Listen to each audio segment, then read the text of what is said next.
Okay, so now I would like to talk to you about the general modernist literature, and I brought my favorite novel today from the time, and it's The Great Gatsby from F. Scott Fitzgerald. And what I find quite strong in this one is the symbolism. Is that something common for the time period, or you're the experts, you tell me. Yes, there is. A major theme or a major role in The Yellow Wallpaper, which is my favorite novel, is feminism, and that at the time women were not treated as equals, or equally as men were. So the author, Charlotte Perkins, was a huge feminist activist, and basically in every one of her novels you could find something related to feminism and how women should be treated as equals, which is very interesting because you can very specifically see how the themes play out in this novel. Thank you for that, Harry. And now, Mustafa, could you tell us about your opinion about the symbolism in the modern literature? I knew you were going to ask that question. That's why I was prepared and brought a classical early modern poem. It's the love song of J. Alfred Prufrock by T.S. Eliot. It's written in the 1920, and symbolism is everything in this text. Every single line is well thought through and means something. It's not just what you read, but it's what you understand. Okay, so I read a short story by H.G. Wells called Country of the Blind, and it's about a person who basically finds a society where no one can see, everyone is blind, and he tries to teach them how to see, but they only see his sight as an disability. But what I thought of that book, short story, is that it has so much more to say than just a man in a blind society. So what do you think about that, Mustafa? Well, I think The Country of the Blind is an excellent example to talk about in modernism. But it's more, if you look at the stylistic features in the text, there's a lot of symbolism. The sky and all the angels, the idioms that they use are very descriptive. But I think that it's more than that.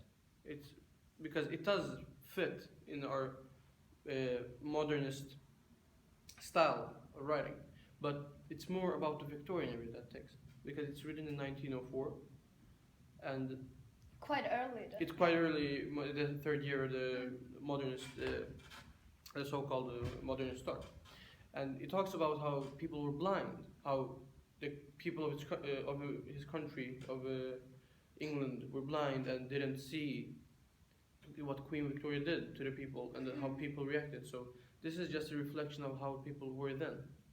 As a straightforward people who did not accept any criticism. Very narrow-minded people, yeah. Siri, can you see this in any other work? Yeah, I've read the poem called The Red Wheelbarrow by William Carlos Williams, and if you want to, I can read it for you now. Yeah, I would love that. Okay. So much depends upon the red wheelbarrow, glazed in the rain water, besides the white chickens. Yes, I do. Okay, this poem is a very classic example of the Imagist movement, which was, it was this author, William Carlos Williams, who basically made it huge and made it spread across the whole world. Yes. And the Imagists, when they write their poetry, they're basically only using symbolism and to bring forward what they have to say, because what they do, of course, images means is for imagining. So they want the reader to imagine what they have to say. And yeah, the symbolism is very clear in this poem. For example, the red wheelbarrow is the main focus, and it's red, and it's for red. We often connected with blood and pain, but it can also be connected with love and passion.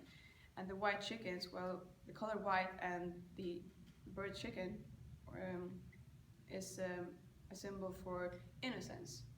And we know that wheelbarrows are used in a farm, and it's not a thing that we bring home at night and we let it stand alone in the rain, which is why it's glazed with rain. So this poem, for example, it's for many people who have read it and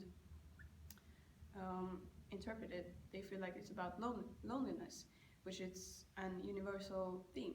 So what's significant for this time period is that the poems aren't about a specific thing or person or story, but it always has a universal theme that everyone can connect with and see with and interpret their own ways. So the author or the poet doesn't state the obvious when writing this poem, but they let the reader do it themselves. And about stating the obvious, I've also noticed that it's becoming quite popular during the early 20th century that the narrator in the novels or short stories is not almighty and all-seeing. They don't know everything. For example, in Great Gatsby, the narrator is Nick Carraway, and then we get to see and live through the entire piece through his interpretations and what he sees and go through. But this book is a great example of as I said before, the historical events. This book, it really shows what historical events have happened. This book is written just before the Great Depression and how people were rich and they had lots of money. So today we have learned that the modernist period or the early 20th century was a time of grief thanks to the two world wars, but in the literature it was a time for symbolism and abstract and what the reader actually got to think, and the story was like puzzles. So thank you so much for today. I hope you enjoyed it and stay tuned for next week.